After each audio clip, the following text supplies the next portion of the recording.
पादपद्म मिथिला प्रविष्टों श्री शिव शिल भक्ति वेदांत श्री नारायण गोसाई महाराज जी के चरणों में अनंत कोटि दंड प्रणाम ज्ञापन करते हुए उनसे हेतु कृपा की वांछा करता हूँ। तत्पश्चात मिथिला प्रविष्टों विष्णु पादश्लोकर्षक श्री शिव शिल भक्ति वेदांत श्री स्वामी महाराज जी के चरणों में अनंत कोटि दंड प्रणाम ज्ञापन करते हुए उनसे भी हेतु कृपा की वांछा करता हूँ। आप सब भक्तों को मेरा यथायोग्य प्रणाम स्वीकार हो। हरे कृष्ण। आज व्यास पूजा है। आज के दिन क्या हुआ था? कौन कौन? आज बहुत सारी तिथियां हैं, कोई बता सकता है आज क्या हुआ था? वेद व्यास जी का आज के दिन वेद व्यास जी इस भूमि पे अवतरित हुए थे। आज के दिन उनका आविर्भाव है, जिसको हम साधारण जगत में जन्मदिन बोल देते हैं। और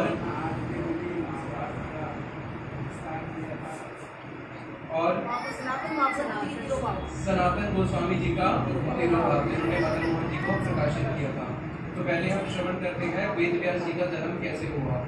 शास्त्र में बताया गया है कि कृष्ण बहिर्मुख, हम सब लोग कृष्ण बहिर्मुख हैं, यानी कि कृष्ण को भूल चुके हैं। तो हम जो बद्ध जीव हैं उनको स्वतः सिद्ध ज्ञान नहीं होता, उनको नहीं पता होता भगवान कौन है, मैं शरीर नहीं मैं आत्मा हूँ, ये भी हमें पता नहीं है। शास्त्रों से ही सब कुछ जानते हैं। तो हम जैसे जीव जो भगवान को नहीं जानते, कैसे जानेंगे? तो भगवान को जानने के लिए, जैसे जगत में अगर किसी को इंजीनियर बनना है तो इंजीनियरिंग की किताब आती है नहीं आती? इंजीनियरिंग के लिए किताब आती है। किसी को अगर डॉक्टर बनना है तो उसके लिए कौन सी किताब आती है? MBBS का कोर्स होता है। MBBS की बुक्स पढ़ोगे तो हम डॉक्टर बन जाओगे। तो उसी प्रकार से ऐसे कोई ग्रंथ जिसको पढ़ के हम लोग भगवान को जान सकते हैं उसको बोलते हैं वेद। क्या बोलते हैं? वेद, जिससे भगवान को जाना जाता है। इसलिए भगवान का एक नाम है शास्त्र योनित बात। शास्त्र योनित बात, शास्त्र योनित बात का अर्थ है जैसे कि पुरुष स्त्री हम सब लोग का जन्म किसी न किसी योनि से होता है। तो भगवान का कौन सी योनि से हुआ? शास्त्र योनित बात, जो शास्त्रों की योनि से प्रकट होते हैं। यानी कि अगर कोई व्यक्ति शास्त्र का आश्रय लेता है तो शास्त्र उसके सामने भगवान को प्रकाशित कर देते हैं। तो भगवान इस जगत में आज के दिन वेद व्यास जी को भेजे थे, जिन्होंने सारे शास्त्रों को इस धरती पे प्रकट किया है। वेद व्यास जी का पूरा नाम है कृष्ण द्वैपायन वेद व्यास। उनका नाम है कृष्ण द्वैपायन, बाद में हुआ वेद व्यास। उनका नाम कैसे हुआ? एक नाविक थे जिनका नाम था दशरथ, यमुना के किनारे रहते थे। इस पार से उस पार लोगों को लेके जाते थे और उसी से ही अपना जीविका निर्वाह करते थे। एक दिन जब नाव में इस पार से उस पार जा रहे थे, बहुत बड़ा मछली मिला। उस मछली को जब अपने नाव पे रखा तो देखा मछली के अंदर कुछ है। खोल के देखा तो मछली के अंदर एक लड़की थी, छोटी सी कन्या। देखा कि मेरे पास तो कोई संतान नहीं है, चलो भगवान ने मुझे संतान दे दी, इसी संतान को ही अपने पास रख लेता हूँ। उस संतान को, उस कन्या को अपने घर पे ही रख लिया। और उस कन्या का नाम क्या दिया? किसी को स्मरण है? मत्स्य गंगा। मत्स्य गंगा क्यों? क्योंकि मछली से निकली और उसके शरीर में से मछली का दुर्गंध आता था, इसके नाम रख दिया मत्स्य गंगा। अब मत्स्य गंगा धीरे धीरे 15-16 साल की हो गई। एक दिन एक ऋषि थे, उनका नाम था पराशर ऋषि। क्या नाम था? पराशर ऋषि। अब इनको संध्या का समय था, यमुना पार करनी थी। ये जो नाविक थे ये बहुत थके हुए थे। अपनी कन्या को बोले कि देख मैं तो बहुत थका हुआ हूँ, तू ही इस ऋषि को इस पार से उस पार ले जा। अब ये जो मत्स्य गंगा की नाव चला के पराशर ऋषि को संध्या के समय उस पार जब लेके जाने लगी तो इन ऋषि ने उसके प्रति एक दृष्टिपात किया। जब उसको बहुत घूर के देखना शुरू किया तो वो थोड़ा लज्जित हुई और साथ ही साथ में इनकी दृष्टिपात से ही क्या हुआ, वो उसी क्षण गर्भवती हो गई। और उसी क्षण गर्भवती होने के साथ साथ उसका साथ ही साथ में उसी समय डिलीवरी भी हो गया, बच्चा भी शरीर पे प्रकट हो गया। और जब बच्चा प्रकट हुआ तो वो एकदम से डर गई कि मैं तो अभी युवती हूँ, मेरा विवाह भी नहीं हुआ, दुनिया मुझे क्या बोलेगी कि बिना विवाह के तेरा बच्चा कैसे हो गया। तो उन्होंने बोला कि नहीं, तेरा अस्तित्व जो है, तेरा जो सतीत्व है वो भंग नहीं हुआ है, चिंता मत कर, मैं बहुत बड़ा ऋषि हूँ और ये जो बच्चा प्रकट हुआ है ये साक्षात भगवान कृष्ण के ही अवतार है। तो ये जो वेद व्यास जी जब वहाँ पे प्रकट हुए तो वो भगवान कृष्ण के ही अवतार, इसलिए उनके लिए श्रीमद् भागवत में आता है साक्षात भगवान ऋषि शब्द आता है कि वो साक्षात भगवान ही जब ऋषि के रूप में अवतार लेते हैं तो वो कौन बन जाते हैं? वेद व्यास। और जब उनका जन्म हुआ, साधारण बच्चे का जब जन्म होता है तो छोटा सा होता है, ये जब वहाँ पे प्रकट हुए तो ये 16 साल के एक बिल्कुल युवक के समान प्रकट हुए। और वहाँ पे जब ये प्रकट हुए तो इनका वर्ण था श्याम वर्ण। अगर वेदव्यास जी की कभी आप लोगों ने फोटो देखी हो, वो बिल्कुल श्याम वर्ण के हैं जैसे कृष्ण है। तो श्याम वर्ण के होने के कारण उनका नाम हो गया कृष्ण, क्योंकि कृष्ण का एक अर्थ होता है काला, और वो कृष्ण भगवान की ही अवतार है, इसलिए उनका नाम हो गया कृष्ण। द्वैपायन पूरा नाम हुआ कृष्ण द्वैपायन। द्वैपायन का अर्थ क्या होता है? जो द्वीप के बीच में पैदा हुए, क्योंकि नाव से इस पार से उस पार जा रहे थे, द्वीप के बीच में ही उनका जन्म हो गया, इसलिए उनका क्या नाम हुआ? कृष्ण द्वैपायन। फिर बाद में वेद व्यास। एक वेद था जिसका नाम था ऋग्वेद। ये वेद जो है, कई लोग बोलते हैं वेद व्यास जी ने वेद लिखे, उन्होंने वेद लिखे नहीं, उन्होंने वेद का व्यास किया, यानी कि वेदों का विस्तार किया। जो एक ऋग्वेद था, उसी ऋग्वेद के इन्होंने 4 हिस्से बांट दिए। 4 हिस्से कौन कौन से वेद के, किसी को पता है? सामवेद, यजुर्वेद, अथर्ववेद और ऋग्वेद। उन्होंने उस वेद के 4 हिस्से कर दिए। उसके बाद देखा लोग वेद नहीं समझ पाएंगे, फिर क्या कर दिया? स्टोरीज के माध्यम से बहुत सारे उपनिषद लिख दिए, उपाख्यान के माध्यम से उपनिषद लिख दिए, और स्टोरीज के माध्यम से बहुत सारे पुराण लिख डाले। इतना कुछ लिखने के बाद भी वेदव्यास जी के मन को अभी भी शांति नहीं मिली। फिर उन्होंने क्या किया? महाभारत की रचना करी। महाभारत की रचना करने के बाद भी उनके मन को शांति नहीं मिली। अब वेदव्यास जी सोच रहे हैं कि मैंने इतने सारे ग्रंथ लिख दिए, 4 वेद लिख दिए, पुराण लिख दिए, उपनिषद लिख दिए, और तब भी महाभारत लिख दिया, तब भी मेरे मन को शांति नहीं मिल रही।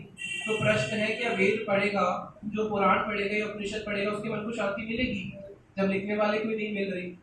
फिर वेदव्यास जी ने अपने गुरु का स्मरण किया। वेदव्यास जी के गुरु कौन है, कोई बता सकता है? नारद जी। उन्होंने नारद जी का स्मरण किया, नारद जी प्रकट हुए। तो वेदव्यास जी ने बोला कि प्रभु, मैंने सारे वेद पुराण उपनिषद लिख दिए, लेकिन तब भी मेरे मन को शांति नहीं मिल रही है, तो जो इस जगत के जीव हैं उनको कैसे शांति मिलेगी?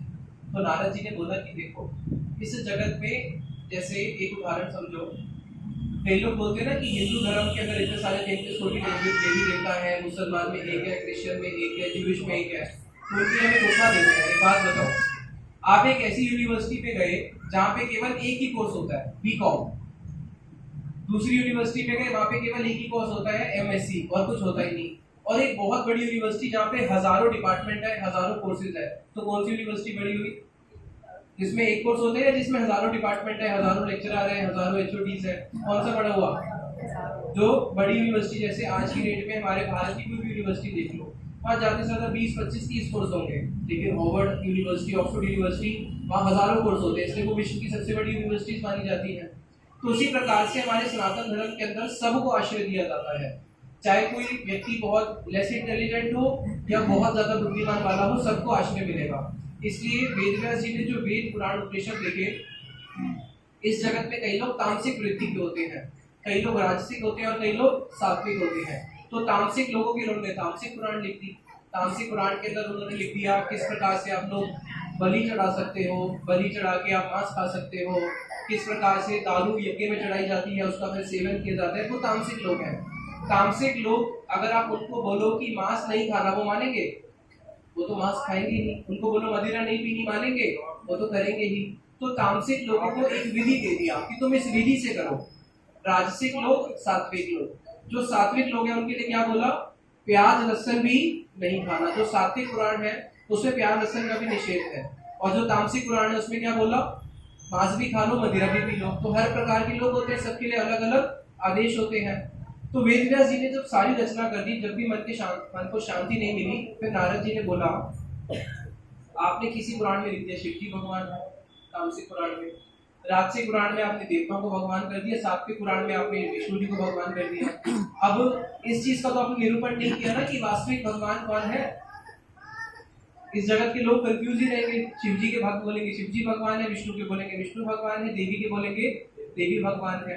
तो कंक्लूजन तो फाइनल कंक्लूजन तो देना पड़ेगा। फिर उन्होंने लास्ट में ग्रंथ लिखा जिसका नाम है श्रीमद् भागवतम, और भागवतम के अंदर उन्होंने लिखा कि साक्षात भगवान कौन है? भगवान कृष्ण ही साक्षात भगवान है। एते च अंशा कला उनका कृष्णस्तु भगवान स्वयं। इससे पहले मैंने जितने का भी वर्णन किया है, या तो वो भगवान की कला है या भगवान के अंश है, लेकिन स्वयं भगवान कौन है? भगवान कृष्ण ही स्वयं भगवान है। निगम कल्पतरोर गलितम, कि जितने भी शास्त्र हैं अभी तक मैंने लिखे, ये तो पेड़ थे, और पेड़ का जो फल है वो क्या है, वो है श्रीमद् भागवतम। जैसे आम का जो पेड़ है, आम के पेड़ की महिमा किससे है, आम से तो है। अगर आम ही ना हो तो पेड़ कौन कितना खर्चा लगा के लगाएगा। तो उसी प्रकार से सबका सार क्या है, श्रीमद् भागवतम। तो आज के दिन वेद व्यास जी का जन्मदिन हुआ, इसलिए आज के दिन हम लोग व्यास पूजा बनाते हैं, वेद व्यास जी का जन्म उत्सव बनाते हैं। और हमारे गुरुदेव बोलते थे कि वेद व्यास जी के कौन, इस जगत में कौन कौन लोग उनके ऋणी हैं। इस जगत में सभी लोग वेद व्यास जी के ऋणी हैं। भक्त लोग तो वेद व्यास जी के ऋणी है ही है। जो लोग भक्त नहीं है, जो लोग कर्मिक लोग हैं, वो भी वेद व्यास जी के ऋणी हैं।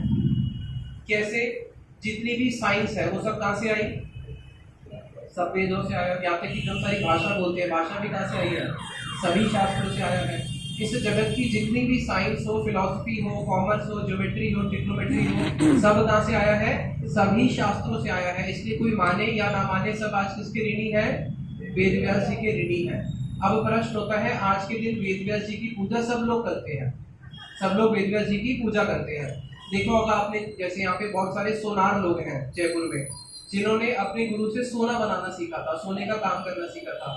आज वो लोग भी क्या करते हैं, अपने उस गुरु के पास जाते हैं जिसने हमें सोने की कला सिखाई, और उसको कुछ ना कुछ प्रणामी दे के आते हैं।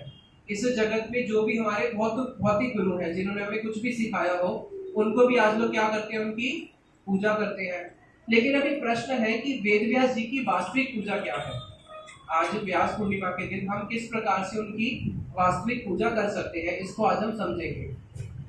हमारे गुरुदेव बोलते थे कि आज के दिन हम वेद व्यास जी की पूजा कैसे करेंगे। गुरुदेव एक उदाहरण देके समझाते थे।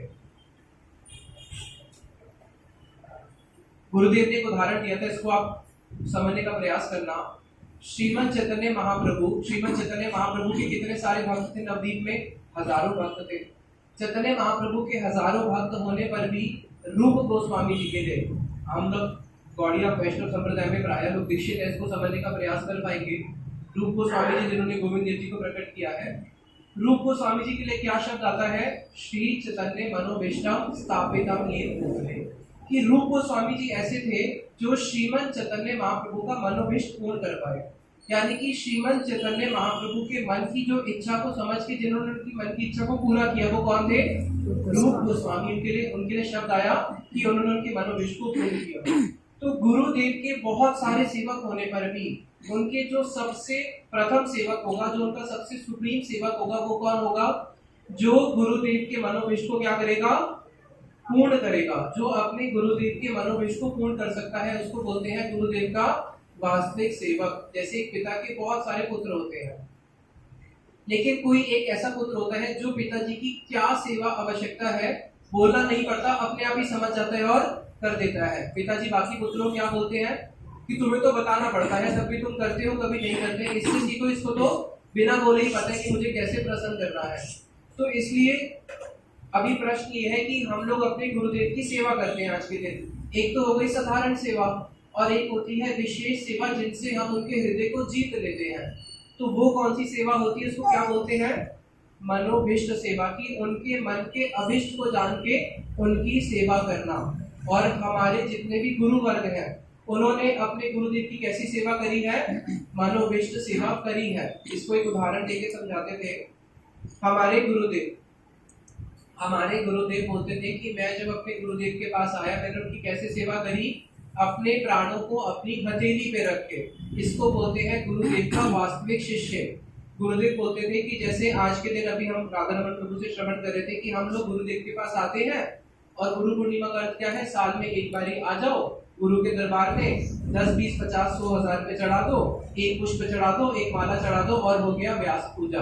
ये व्यास पूजा नहीं होती है। आज का दिन होता है एग्जाम का डे। कौन सा डे होता है, एग्जाम का।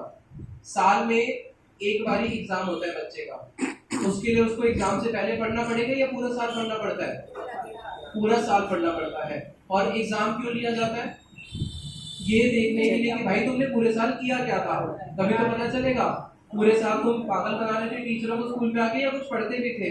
तो आज कौन सा डे होता है, हमारे गुरु पर बोलते हैं कौन सा डे, एग्जाम का डे। कौन सा एग्जाम का डे, कि आज व्यास पूजा के दिन हमें नॉर्मली एग्जाम कौन लेता है, टीचर लेती है। लेकिन यहाँ पे एग्जाम हमें अपना स्व परीक्षण करना पड़ेगा, खुद अपना टेस्ट करना पड़ेगा कि आज के दिन हमें ये परीक्षा लेके देखना है, ये दिन उपस्थित हुआ है कि मैंने पूरे साल गुरुदेव की कैसे पूजा करी, मैंने पूरे साल गुरुदेव के जो आदर्श है, जो गुरुदेव के आदेश है, उसको जीवन में कितना पालन किया, क्या मैंने किया या नहीं किया। आज एग्जाम का डे है, क्या मैं उसमें पास होता हूँ या फेल हो जाता हूँ। तो आज के दिन हमें अपना खुद क्या करना है, पूरे साल का चिंतन करना है कि कहाँ कहाँ पे मैंने गलती किया, कहाँ कहाँ पे मैंने गुरुदेव के आदेश को फॉलो नहीं कर पाया, और फिर अगले साल के लिए मुझे क्या करना है, फिर से रेडी होना है कि जब अगले साल दोबारा से व्यास पूजा आएगी, दोबारा से एग्जामिनेशन होगा, तो मैं अब और अच्छा करूंगा कि जहां जहां पे मैं गुरुदेव के इंस्ट्रक्शन फॉलो नहीं कर पाया, सुबह मंगला आरती उठना है, 16 माला चैंट करनी है, 4 नियम का पालन करना है जो हमें गुरु वर्गों ने बता के रखा, जहां जहां पे मैं चूक हो गया, अच्छे से नहीं कर पाया, उसको अगले साल में क्या करूंगा, और अच्छे से करूंगा। इसको बोलते हैं वास्तविक में गुरुदेव की व्यास पूजा करना। लेकिन अदरवाइज क्या हुआ, बच्चे माता पिता से दूर रहते हैं, साल में एक दिन जब माता पिता का जन्मदिन आता है, आके उनको 1 किलो मिठाई का डब्बा और कुछ हाथ में प्रणामी लेके चले जाते हैं, तो उसको क्या वास्तविक सुपुत्र बोलेंगे? उसको सुपुत्र नहीं बोलेंगे। सुपुत्र कौन है? जो पिताजी की सेवा हमेशा करता है। रात को 2 बजे भी अगर पिताजी बोलेंगे तो बेटा क्या बोलेगा, मैं सो रहा हूँ, या उसी समय सेवा करेगा, उसी समय सेवा करेगा। यानी कि जो 24/7 पिताजी की सेवा करता है उसको बोलते हैं सुपुत्र। उसी प्रकार से सुशिष्य कौन हुआ? जो हमेशा क्या करता है, गुरुदेव की सेवा करता है। तो आज व्यास पूजा के दिन हमें हमारे एक गुरुवर हुए हैं भक्ति कुमार संत गोसाई महाराज जी, जब वो व्यास पूजा के दिन अपने गुरुदेव की आरती उतारते थे तो पूजा की थाली होती है, उसमें पुष्प होते हैं, दीप होता है, धूप होती है, नैवेद्य होता है भगवान के लिए और गुरुदेव के लिए सब वस्तु होती है।